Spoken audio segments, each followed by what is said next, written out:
ট্রেডিংয়ে এই 5টা রুলস যদি তোমরা ফলো করো তাহলে একজন প্রফিটেবল ট্রেডার হওয়ার হাত থেকে কেউ বাঁচাতে পারবে না। নাম্বার 1, ট্রেডিং মানে কিন্তু ডেলি বাই সেল করা নয়, নিজের তৈরি করা পারফেক্ট সেটআপের জন্য ওয়েট করা। তাই মাথায় রাখতে হবে নিজের সেটআপ মার্কেটে তৈরি হলেই তবেই এন্ট্রি প্ল্যান করবে, তার আগে নয়। নাম্বার 2, ডেলি টোটাল ক্যাপিটালে 2 থেকে 3% রিস্ক নেবে, তার বেশি নয়।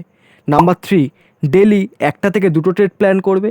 যদি প্রথমটাতে প্রফিট হয় তাহলে নেক্সট ট্রেড অলওয়েজ অ্যাভয়েড করবে, আর প্রথম ট্রেড যদি লস হয় তাহলে নেক্সট ট্রেড ভেবে চিনতে নেবে, আর পরপর 2টো ট্রেড যদি লস হয় ভেবে নিও ওই দিন তোমার জন্য নয়।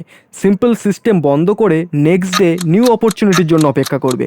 Number 4, minimum risk reward 1:3 follow করতেই হবে, অর্থাৎ 1 টাকা রিস্ক নিলে তার বিনিময়ে 3 টাকা রিওয়ার্ড নেওয়ার চেষ্টা করতে হবে। নাম্বার 5, ওপরের 4টি রুলস ফলো করা বাধ্যতামূলক, তা না হলে রাস্তায় বাটি নিয়ে বসার হাত থেকে কেউ আটকাতে পারবে না। আর তোমরা ট্রেডিংয়ে কী কী মিস্টেক করো সেটা কমেন্টে জানিও, আর বাংলা ভাষায় ফরেক্স ট্রেডিং শিখতে হলে চ্যানেলটি সাবস্ক্রাইব করতে ভুলো না।